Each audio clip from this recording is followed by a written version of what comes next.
dito sa labas kasi mag-a-apply ako nitong ating sunscreen. Gusto ko dito sa labas kasi maliwanag.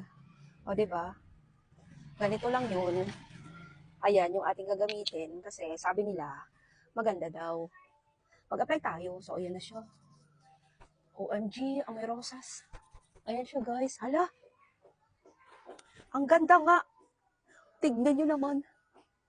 Water-based siya, guys, kasi madali siyang i-blend and malamig siya sa balat. Kaloka. So, ayan. Ayan, tignan nyo sa labas ang init. O, diba? Pinili ko talaga na dito tayo kasi hindi nyo yung walang apply at ito yung may apply. O, diba?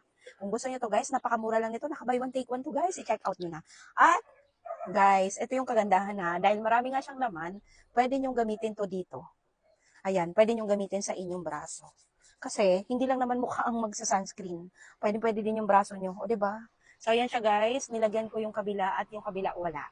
Ala, napakaganda, guys. Importante mag-sunscreen. Tao. So, ayan siya, guys. Kung gusto nyo, lagay ko yung link nito.